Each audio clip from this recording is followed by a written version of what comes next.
Hello and welcome to the Legislative Report. I'm State Representative Doyle Heffley of the 122nd District in Carbon County. The annual process of crafting the state budget began in February with Governor Tom Corbett presenting his plan for the Commonwealth. He proposed a budget of more than $29 billion that contains no tax increases. His outline serves as the starting point as the legislature must now step in to do its part. Joining me today to review this spending plan is Chairman of the House Appropriations Committee, Representative Bill Adolph. Bill, welcome to the program. Nice to be here, Doyle. Thanks for having me. Thank you. This is obviously my fourth budget cycle here in the State House, and each one has had their own opportunities. This year is nothing different than the other years as far as some of the opportunities we have. As we move forward with looking at the governor's proposal, what are your thoughts generally about the overall budget as we move into it this season? Well, I think you said it correctly, Doyle, in your opening comments that this is a starting point, this is a blueprint.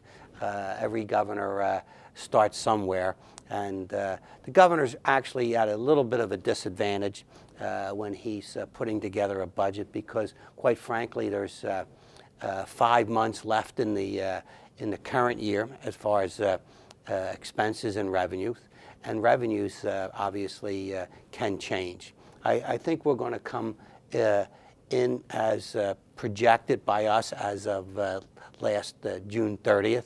The governor gets a little aggressive in his projections with revenues, which now, as we're talking now in April, I don't think February or March is exactly what the governor thought was going to come in. So, but we are on target to make our projections. So the problem is that the governor projects his next year's budget on some little higher than I think is going to be in reality. Yeah, and that's one of the things that's unique about the state budget versus people look at the federal budget is we spend what we take in. We can't deficit spend to the point that the federal government prints money.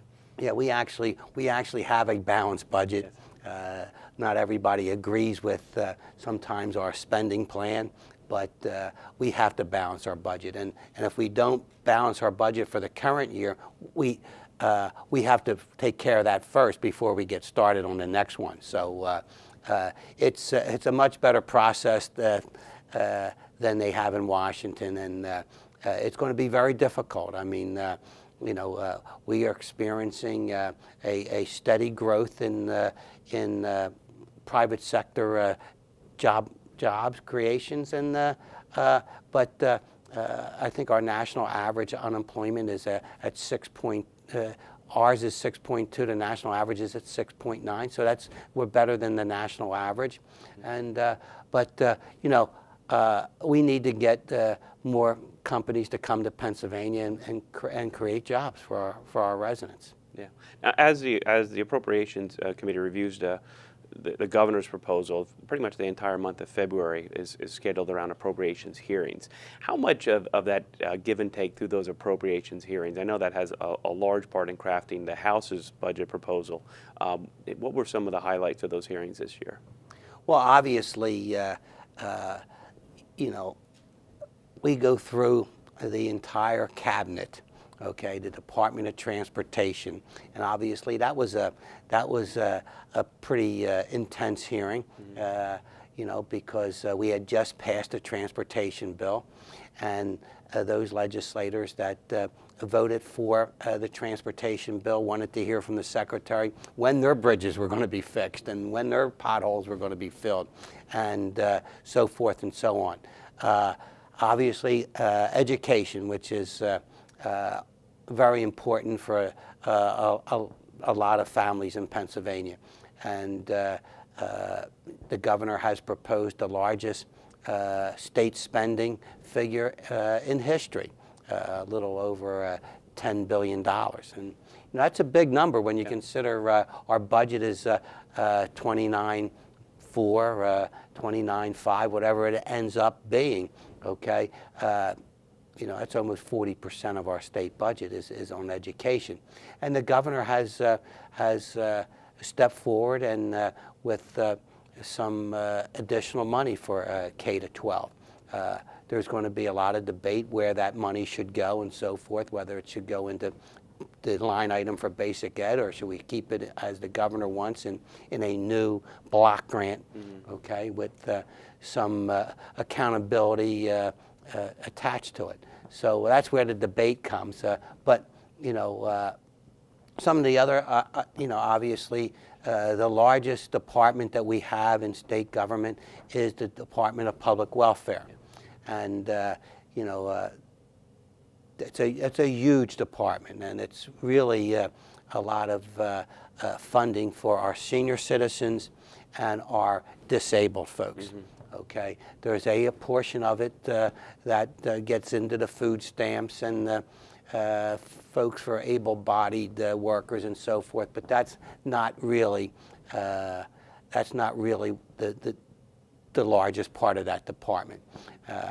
You know, the governor has included a $25 million increase for a waiting list to get some of those folks off the waiting list so they can start their lives. You know, some of the special ed students coming out of high school and so forth, and then obviously we have senior citizens taking care of their senior citizen children, and we need to get them off the waiting list and give those folks some comfort, okay, because they've taken care of these special children their entire life. So that was always a, and we have the big question of Medicaid expansion here in Pennsylvania.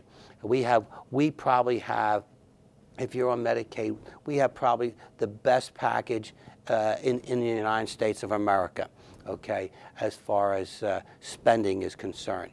And the governor is trying to make that more sustainable by making some waiver changes with the federal government.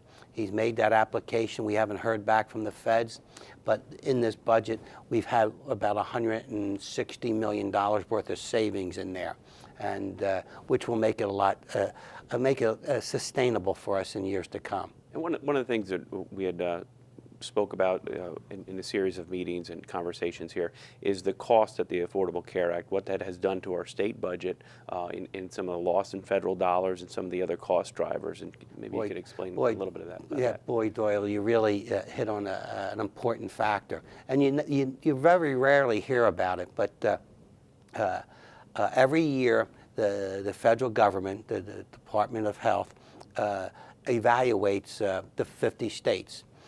Based upon the per capita of those 50 states. And based upon your per capita, you receive what is called FMAP, which helps you with your medical assistance programs.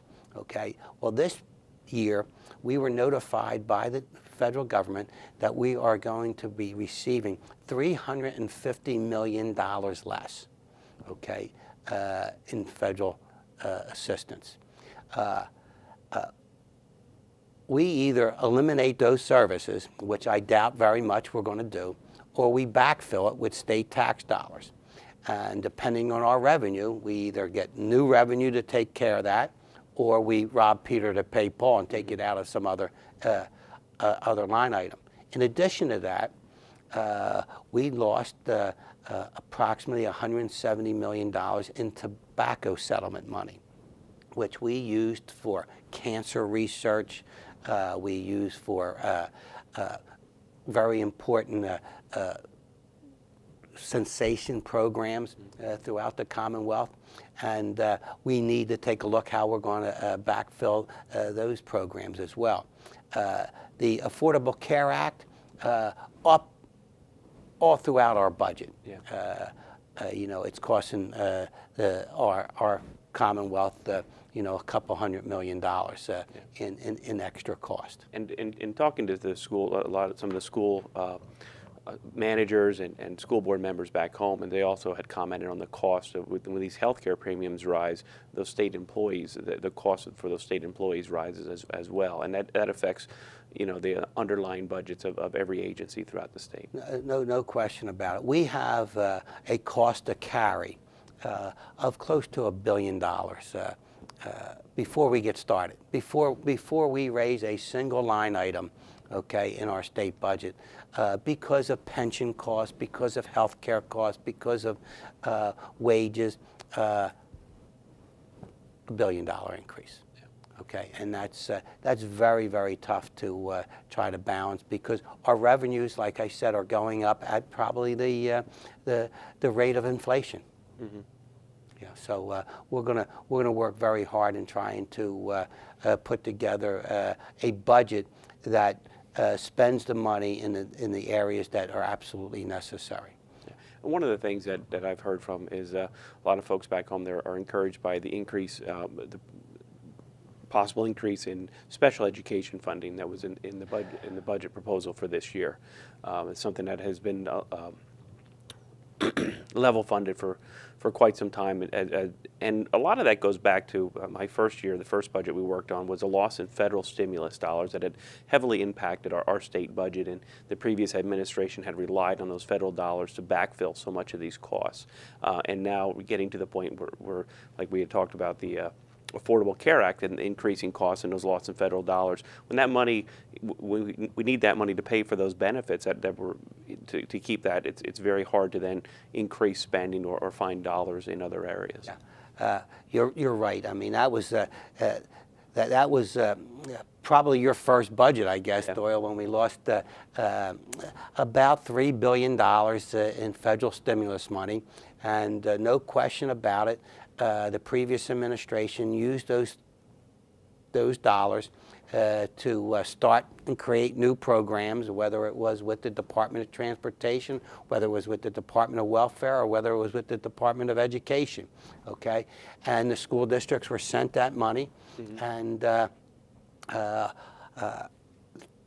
our first budget in the majority came as a result of the stimulus money ending. Yeah. And it was very, very difficult, and but we were able to do it.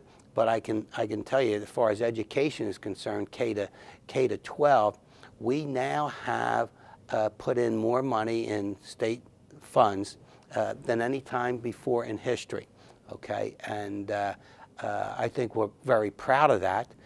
Not everyone agrees where the money should be going, but that's why we have local school boards and yeah. so forth. That they have their own headaches to solve it at the local level.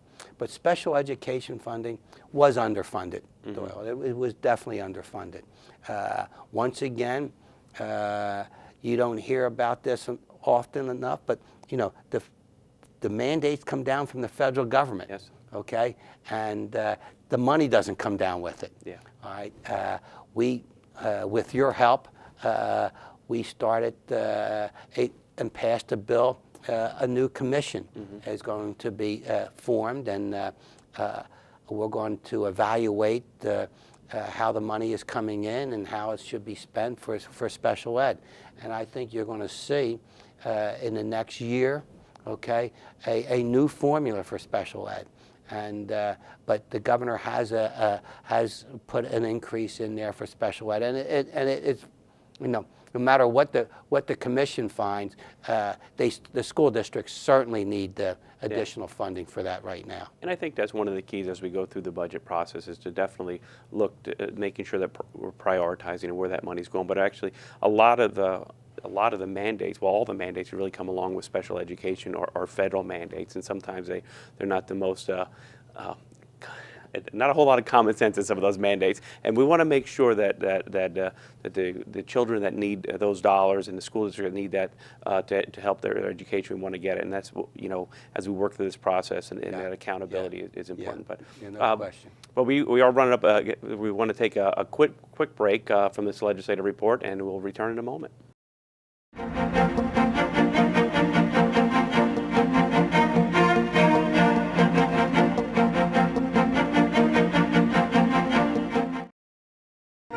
Did you know that Act 16 of 1999 honors one of the greatest leaders in the Pennsylvania House of Representatives?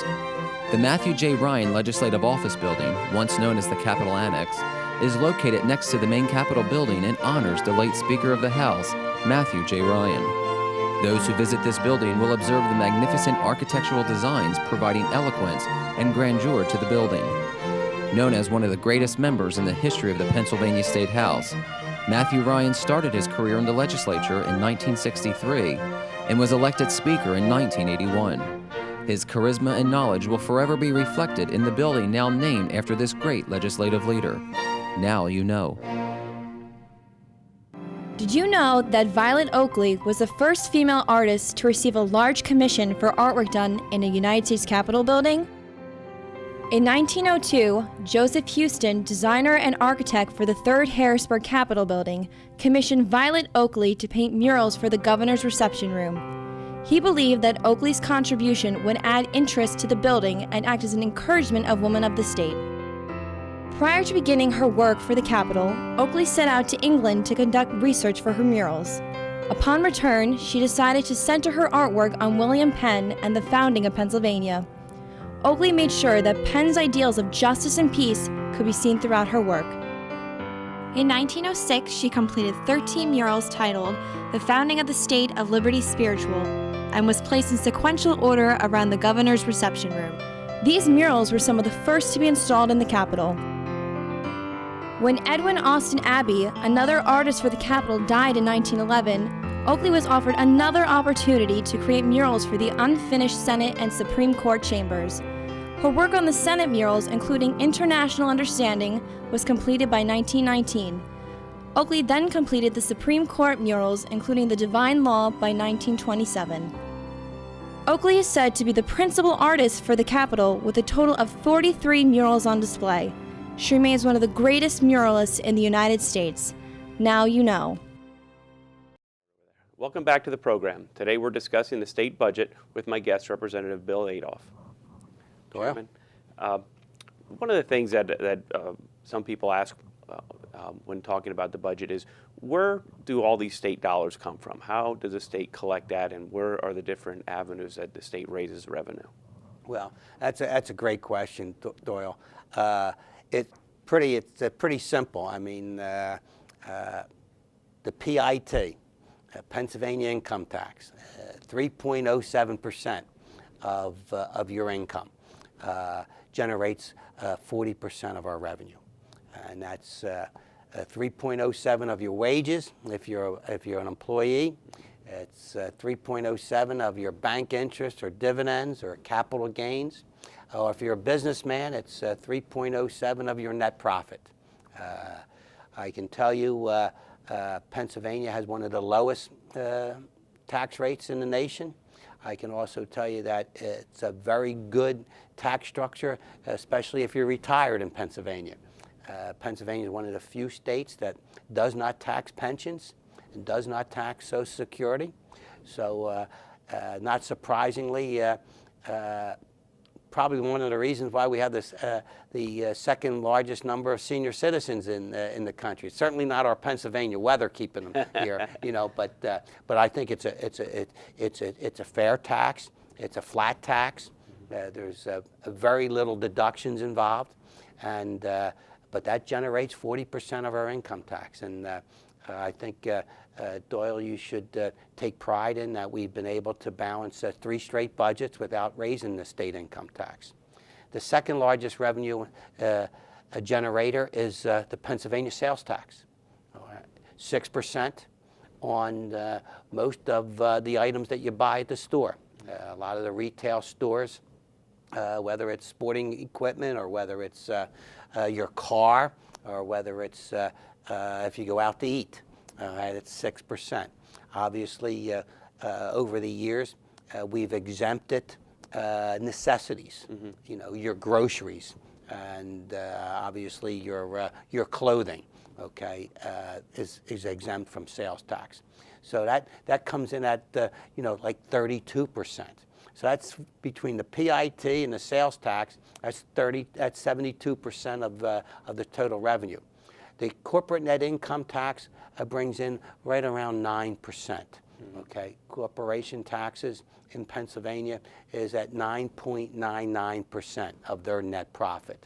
Other than that, you have some taxes on the capital stock tax, which brings in about 1%. You have some Pennsylvania inheritance taxes, and some fees and so forth. But really, the 3 main taxes: PIT, sales tax, and corporate net income tax. You know, and that generates roughly about $29 billion a year.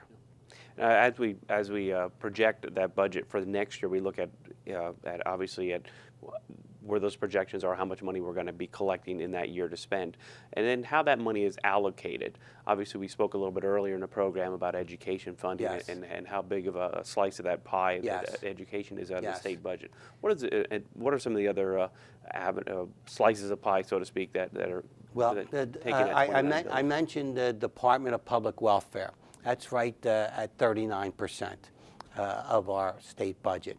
And I'm not crazy about the name public welfare because, you know, there's a certain stigma about there. And we've passed a bill that changed that to human services or so forth or so on. And, you know, because senior citizens and the disabled, you know, I don't think they're part of the welfare system, you know. But that's just grown over the years. But that's 39%. When you add K to 12 plus higher education, that adds up to 41% of our budget. So you got these two departments: Department of Education or education spending, and the Department of Welfare, 81% of our budget. 81%. Corrections is around 7 or 8%. Okay, and then you have Department of Transportation, the state police, et cetera, et cetera. So, but the two big ones are education and the Department of Welfare. Yeah, and I think that's something that, as we put that into context, the amount of the amount of budget that is spent on those two departments, and you know, a lot of people ask, you know, where their dollars are going that they send to the state, and I think that's important that they realize how much money we're putting into those programs. Yeah, it's you know, when you break it down into your individual lifestyle as well, you know, they claim that in your last 3 years of your life, you spend more than 80% of your total medical expenses in your lifetime. Mm-hmm. Okay, I think that same scenario worked with the state. We are spending a lot of our funding on the needy, on the disabled, on the elderly. In their last couple of years of their life. And whether it be nursing homes, whether it be in-home care, hospitals, this is where the money is going, and it's an expensive proposition for sure. And one of the things that has been kind of this cloud hovering over the budget and over the state here over the last two cycles, budget cycles, and something that we've talked about, and there's several proposals to address it, is the looming pension, if you want to call it pension crisis right now that our state is facing. And there's several proposals out there. How much does that pension weigh on our budget? Well, we talk about cost to carry. Yeah. This year, a $600 million increase. Okay, same employees. We contribute half of all public school employees, and we contribute half of all state employees, PCERS and SERS. $600 million increase.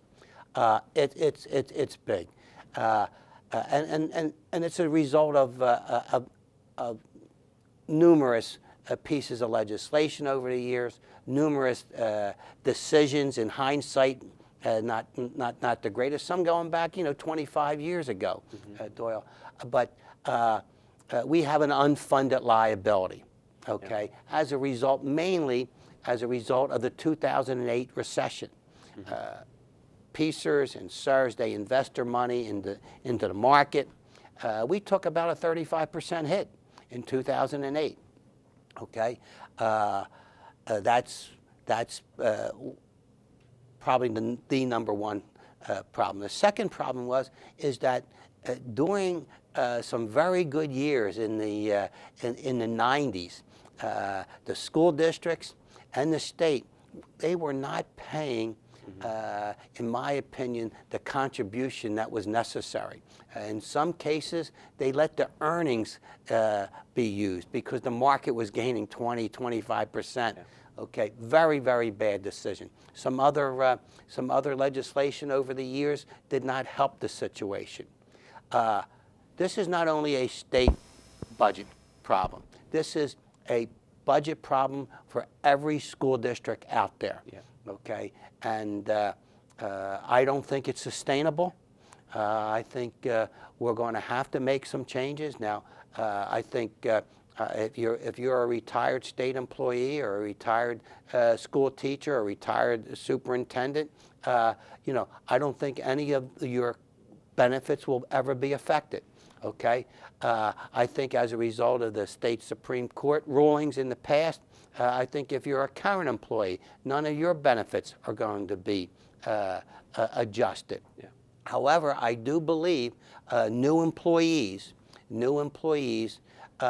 will see some changes. I think there's a couple plans, whether it's going from a defined benefit plan, which is very similar to Social Security, to a defined contribution plan. But that does not come without headaches, because you need money going into the defined benefit program. So that's where we are now. We're working on several different plans.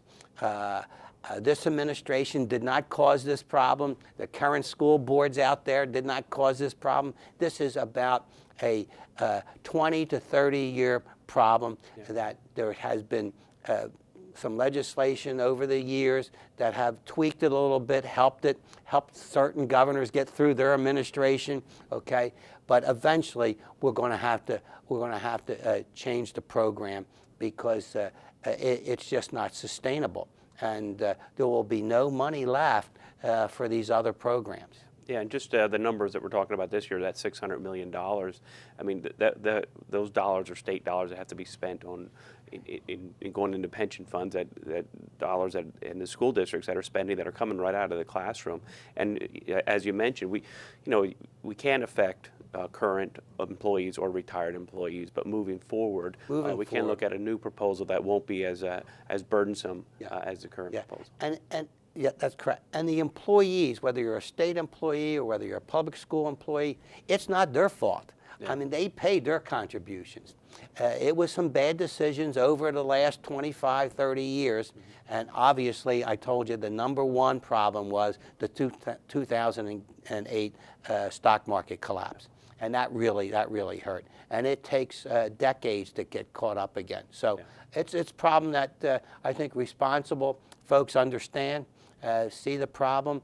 I think a lot of public sector employers are going to this DC, this 401k type plan. And the plans that I've heard them talk about are very good retirement plans. Yeah, looking at more of a hybrid plan, just a little bit of both. A little hybrid plan as well. So I think you're going to see a reasonable plan put forward, and I think it will finally give our school districts some stability and sustainability to meet their expenses in the next couple decades. Well, thank you, Mr. Chairman. I appreciate your time today. That's all the time we have for today's program. I'm State Representative Doyle Heffley. If you need assistance with any state matters, please feel free to contact me at my local office or through my website. The address and number will be shown in a moment. Thanks for watching, and please join me next time for Legislative Report.